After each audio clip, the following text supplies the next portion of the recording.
All right, so today we're really going deep into Ayn Rand. Ooh, diving right in. Yeah, we're going to tackle her concept of productiveness as a virtue. And wow, you've given us some seriously thought-provoking excerpts. I'm excited to dig into this. It's a really fascinating concept. It goes way beyond just like work hard and you'll get ahead, that kind of thing. Yeah, exactly. I mean, most people think of Rand, they're like, oh yeah, capitalism, individual achievement. But in this deep dive, we're going to see how she takes that idea of productiveness and kind of spins it into something a lot bigger, touching on creativity, self-worth, even, wow, the progress of civilization itself. Yeah, it really cuts to the core of, what she believed it meant to live a life with meaning.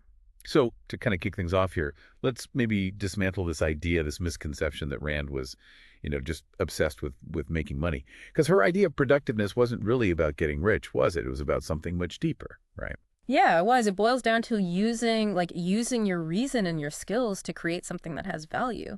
And that something isn't necessarily, a business or an invention. It could be a painting, a scientific discovery, or even, raising a family. It's like everyone, she's saying everyone can be a maker in some way. It's pretty cool when you think about it like that. Yeah, and that's where her focus on rationality comes in. Yeah. Because to her, true productiveness is about aligning what you do with your values, your rational values, I should say. It's about, making choices with intention, not just following the crowd. Yeah, so it's not just doing something, it's got to be something you believe in. Exactly, yeah. Okay. I'm with you so far. But you know what I found really fascinating is how she connected this whole concept of productiveness to self-esteem. Right. Yeah, she was a big believer that that when you create something, it's like directly connected to how you feel about yourself. Right. So like in her view, anytime you create something, it's proof that you have the power to actually shape the world around you according to your vision. Yeah, it's like every act of creation is almost like a vote of confidence in yourself and your ability to kind of bring something into the world. Exactly. And that sense of self-efficacy, that belief in yourself and what you can do, that's really crucial to her philosophy. Yeah. She argued that it's like the foundation for a fulfilling life, a meaningful life. So it's not just about other people like praising your work. It's about you being satisfied like internally with what you've done. Exactly, yeah. And the examples, that you pulled from the source material really illustrate this in a beautiful way. Like, you had the artist, the entrepreneur, the scientist. Each of them finds fulfillment in different ways, but underneath it all is that same principle. They're using what makes them unique to make an impact, to leave their mark. Okay, yeah, starting to see how this all comes together. But, part of me is, I don't know, still a little bit skeptical. Because, like, the sources also say that the real value of productiveness, it's in the act of creation itself, not necessarily the financial rewards. Yeah, Okay? yeah. But does that mean any kind of work is like automatically virtuous? Well, that's where, it gets a little more complex. I don't think Rand would just say any work is, good automatically. Because remember, she really stresses the whole rationality thing. Right. So it can't just be, any passion. Right. Your passion has to be in line with your values that make sense. Yeah, okay. It's not just a whim. So is she saying we should all be trying to, like, be these big innovators that change the world? Because I'll be honest, that's a little intimidating. Well, not necessarily. It's easy to get caught up in the grandness of her vision, but she wasn't just talking about, the Elon Musks of the world. Okay, yeah. So, I mean, what about the everyday person, right? What about the teachers, the nurses, the people who aren't necessarily inventing, life-changing technologies, but they're still contributing in their own way? Yeah, those are great examples. Like, remember those counterexamples we had in the source material? Yeah. Like you had the teacher who may not earn a ton of money, but is really devoted to, helping young minds grow, or the scientist who's dedicated to their research, even if it's in a very niche field, even if it doesn't make them famous. And of course, we can't forget the writer who's pouring their heart and soul into a novel, even though they know it may not, be a bestseller. Exactly. So for her, it's about finding that place where, like, what you're good at and what you're passionate about, it meets a real need in the world. Okay. And then dedicating yourself to that, doing it to the best of your ability, even if you don't get a lot of external validation or reward for it. So it's not about, like, the size of the impact. It's more about how committed you are. Exactly, yeah. And that's what makes her view of productiveness so interesting, I think.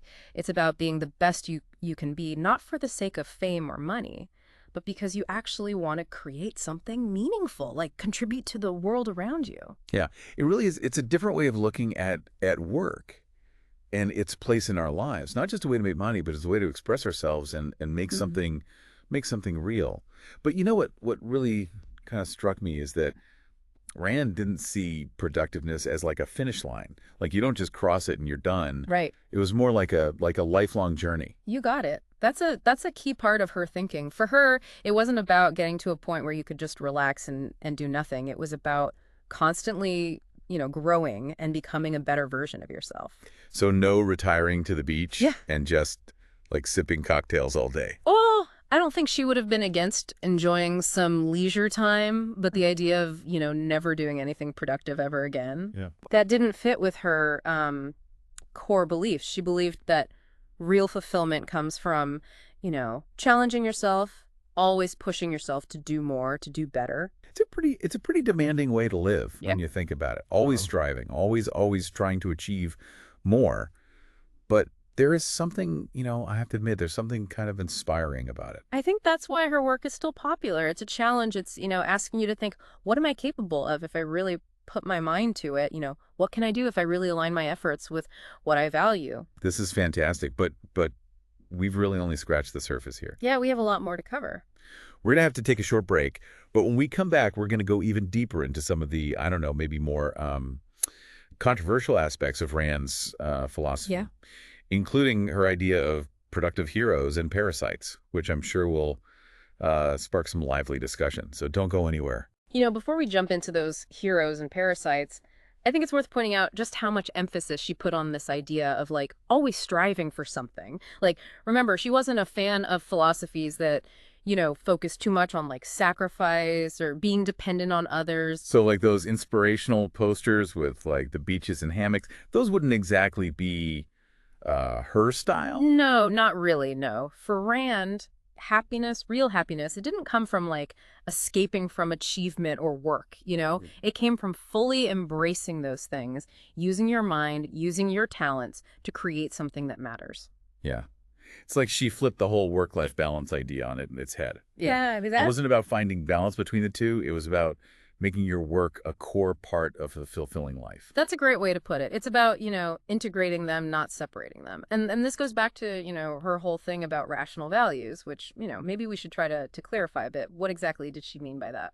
Well, from what I've gathered, it's not just about, you know, choosing a career that pays well or has good benefits. It's more about making sure that your work aligns with, I don't know, like your deepest convictions, Mhm. what you believe is truly important. Right. But those sources you gave me, they also brought up some uh, counter arguments to her whole philosophy, and some of them are pretty tough to ignore. I mean, let's face it, not everyone has the same opportunities to, achieve these grand goals of Oh, productiveness. absolutely. Yeah, that's definitely one of the biggest criticisms of her work. Things like systemic inequality, right? Right.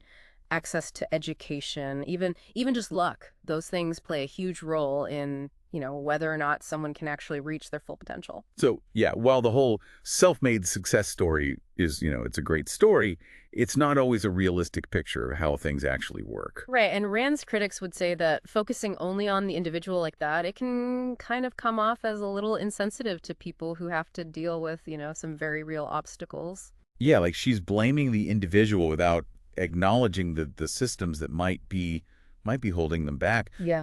But hold on a second. Even if we take all those critiques into account, isn't there still something valuable at the heart of her message? I think there definitely is. I mean, her belief in what humans can do, her focus on using your talents to create something, those are ideas that connect with a lot of people. It's almost like a call to action, right? Like Yeah, step up, make your mark on the world, try to leave it a little better than you found it. exactly. And while the path to achieving something might look different for everyone, depending on their situation, I think that underlying drive, that desire to contribute something good, that's something we all share. Okay, yeah, I'm following you. Yeah. But this is where I think things get a little, I don't know, a little tricky, maybe even a little uncomfortable. Remember that whole producer versus parasite thing. Yeah, that's a part of her philosophy that, tends to spark the most debate. To be honest, I was a little unsure about even, bringing it up. I get it. It is controversial, for Yeah. sure, and it requires a bit of nuance. But I do think, if we really want to understand Rand's thinking, we gotta tackle it head on. So how do we even start unpacking this? Well, maybe let's define our terms. When she talked about producers, she was talking about those people who create value, right? Right. The innovators, the artists, the builders, the ones who push society And the forward. parasites. Those were the people she saw as taking from others Right. without contributing themselves. Yeah, basically. But it's important to remember she wasn't just talking about people who, were unemployed or on welfare. It was more about like a mindset, this attitude of entitlement and dependency. She really went all out on this concept in Atlas Shrugged, didn't she? Oh, yeah, absolutely. It's like a central theme of the book. You've got characters like Dagny Taggart and Hank Rearden, right? They embody the productive hero. And then you've got James Taggart and Wesley Mouch. They represent the parasites, the people who manipulate and exploit others for their own gain. And the whole story, the whole plot, it revolves around this conflict between these two groups. Right. With the producers ultimately deciding to just walk away from society, right? In protest against the parasites who, in their view, are holding everyone back. It's a pretty dramatic and polarizing portrayal for sure, and it definitely reflects Rand's own very strong worldview. But even if we don't fully agree with the sharp divide she creates, I think there's something to be said for her focus on personal responsibility, on contributing to the world around you. Yeah, it's like she's saying, don't just sit there and expect other people to take care of you. Get involved, make something of yourself. And it wasn't just about money or career success either. It was about using your abilities to make a positive impact, to create something of value, to leave things a little better than you found them. It's a powerful message for sure. And I think it speaks to this human need to feel like we're making a difference. But on the other hand, it's easy to see how this kind of thinking could be used to justify some pretty harmful ideas too. Yeah, that's definitely the risk, and we have to be aware of that. Any philosophy, no matter how well-intentioned, can be, twisted and used for bad purposes, but that doesn't mean we should just throw the whole thing out. So how do we reconcile the good and the bad, the inspiring parts with the potentially harmful ones? Well, I think it comes down to, thinking critically and using good judgment. We need to be able to engage with these ideas, to really think them through, to see both the strengths and the weaknesses. And to realize that even the most, I don't know, even the most controversial ideas, they can still offer some valuable insights sometimes. Absolutely. It's about taking what makes sense to us, what lines up with our own values, and leaving the rest behind. But let's move on from all this heavy stuff for a bit. Let's talk about something a little more uplifting. Remember how Rand believed that when you create something of value, it can actually bring you real joy, like deep down, lasting joy. Wait, are we talking about those warm, fuzzy feelings people get when they, check things off their to-do list? Because honestly, I don't always feel that. Uh-huh. No, not quite. She was talking about something way deeper than that. For her, the most fulfilling kind of joy, it came from work that truly aligned with your values, work that challenged you intellectually, creatively, something you really believed in at your core. So it's not just about like liking the process, it's about finding meaning in it. Exactly, yeah. It's about that sense of purpose, knowing you're using your talents to make a real difference, to create something that matters, not just for yourself, but for everyone. So are you saying we should all like strive to become these passionate artists and inventors? Because honestly, I don't think everyone feels that kind of like calling. No, not at all. Remember, she believed that anyone could find this kind of fulfillment. It didn't matter what their job was or their social status. So it's not just for the CEOs and the artists, it's for teachers, nurses, builders, anyone who finds meaning in what they do. Exactly. It's about finding that perfect spot where your skills and your passions meet a real need in the world and then dedicating yourself to it. Yeah. Even if it's not, glamorous or high paying. Okay. Yeah, I like where this is going. But how do we actually find that sweet spot? Huh. Is there like a formula? I don't think there's one answer that fits everyone, but I think it starts with, taking some time to reflect, really think about what matters to you, what you're good at, and what kind of impact you want to make. And then from there, it's about exploring, experimenting. Mm-hmm. until you find something that really, really clicks. Mm. But let's be realistic. Not everyone has the freedom to just quit their job and pursue their passions full time, right? What about the people who are stuck in jobs they hate or who just have to work to pay the bills? Are they just out of luck?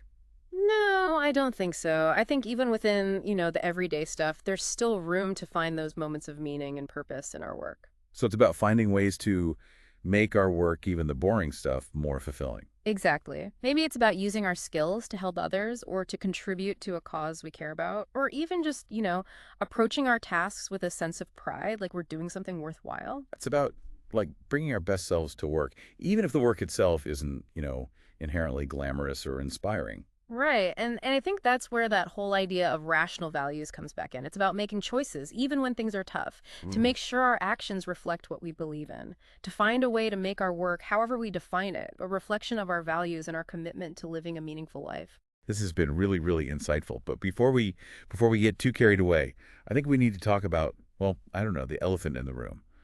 Or maybe the controversial figure at the center of it all, Mm. Ayn Rand herself. Ah, yes.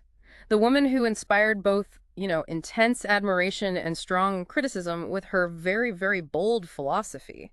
A philosophy that, while inspiring in many ways, is also, deeply connected to a very specific time and place. Right. And we need to keep that in mind as we're, thinking about her ideas. So who was Ayn Rand? Hmm. And how did her life shape her worldview?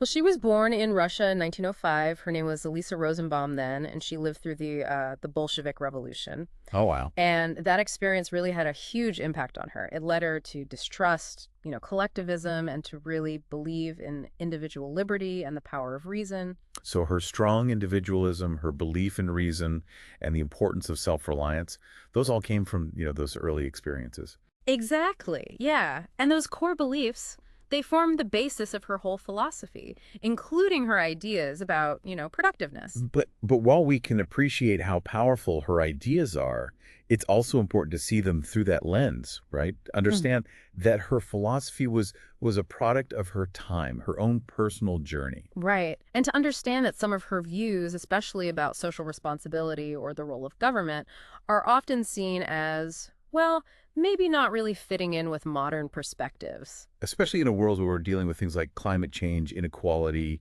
and, the need for everyone to work together. Right. It's like her focus on individual achievement, while inspiring, it could feel, I don't know, a little bit at odds with the need for collective solutions to these big problems. Yeah, that tension between individual goals and the need for everyone to work together, that's a theme that comes up a lot when people talk about her work. And it makes you wonder, how can we reconcile her ideas with the realities of a world that needs both individual action and collective action? Right. But even with all that in mind, I think it's still worth engaging with her work, to think about her ideas, to challenge our own assumptions, and maybe even find some bits of wisdom that resonate with us, even if we don't agree with everything she said. It's about taking what works for us and leaving the rest behind, right? Exactly. And who knows, maybe that process of exploring ideas, of wrestling with tough concepts, maybe that's a form of productiveness in itself, in its own way. Because it's through those tough conversations, those moments where we, disagree, Yeah. that we really learn and grow. Precisely. And that's what makes these deep dives so rewarding. It's about going beyond the surface level, challenging ourselves, and coming out with a better understanding of the world. All right, we've covered a lot here. I think it's time for us to take a little break. When we come back, we'll wrap things up with some final thoughts on Ayn Rand's philosophy and leave you with some questions to chew on. So stick with us. Welcome back. Feels like we've been through like an entire philosophy crash course. Yeah, we covered a lot. We talked about, rationality, the connection between creating things and self-worth, even tackled those producers and parasites. And we even went back into like Rand's own life story, right? Yeah. To see how her experiences kind of shaped those very strong individualistic beliefs she had. Right. And we didn't avoid the criticisms either. It's important to acknowledge that her focus on individual achievement, sometimes it clashes with the need for everyone to work together, especially now with the global challenges we face. Yeah. But even with all that, I don't know, I still feel like there's something really powerful about that core message. That idea that each of us, we can create something meaningful, we can leave the world a little bit better. It's a powerful thought, for sure. And it taps into that basic human desire to make a difference, to leave your mark. And it's not about waiting for someone to tell you what to do or how to do it. It's about taking what you're good at and using it to create something you truly believe in. Something that's like truly yours, reflects your own vision. But let's be real, it's easy to get kind of lost in the grand scheme of her philosophy. Hmm. Not everyone is going to be a groundbreaking inventor or, a captain of industry. Of course not. And that's where, that idea of rational values comes back into play. It's about finding that space where your passions and your skills line up with something the world actually needs. It doesn't matter how big or small that need is. So it could be starting a business, yeah, but it could also be raising a family, making art, putting your energy into a cause you care about. Exactly. The scale, it doesn't really matter. What matters is that you're acting in a way that reflects what you believe in, that you're striving for excellence in whatever it is you're doing. It's that feeling of satisfaction, of knowing you've done something worthwhile, you've contributed something that only you could contribute. And I think that leads us to maybe one of the most important things to take away from Rand's philosophy, this idea that true fulfillment, it doesn't come from just relaxing or consuming things. It comes from creating, from contributing. It's like she's saying, find a way to make your work, whatever that work is, an expression of who you are deep down. Sure. But the question they keep coming back to is, how do we actually do that? In real life, we all have things we got to do, limits on our time, maybe even jobs we don't exactly love. That's the big question, right? And there's no easy answer. But I think maybe it starts with looking at things differently. What if instead of seeing work as something we have to put up with, we saw it as a chance to create, to contribute, to make a difference? So we should be looking for those little opportunities for productiveness in our everyday lives. Exactly. Maybe it's volunteering, using your skills to help a local group, or finding a creative hobby outside of work, or even just approaching the everyday stuff with a sense of, of purpose. Remembering that we all have something special to offer, and that even small things, small acts of creation, they can spread out and have a real impact. And I think that's where Rand's philosophy, even with all the, complexities and arguments around it, it can give us a useful way to think about work, about what's valuable, and about finding meaning in what we do. Well said. And on that note, we've come to the end of our deep dive into Ayn Rand and this idea of productiveness. We've explored her ideas, we've looked at the criticisms, and hopefully, maybe sparked some new ways of thinking about work, about value, about what it means to live a meaningful life. Yeah. If there's just one thing you take away from this, it's this. Don't be afraid to think about tough ideas, to question what you believe, and to keep looking for that place where your passion and your skills can make a real difference, however you define that. So as you go about your day, ask yourself, what does it mean to be productive? What can you contribute? And how can you find that spark of joy, that purpose in the work you do? Keep creating, keep exploring, keep diving deep.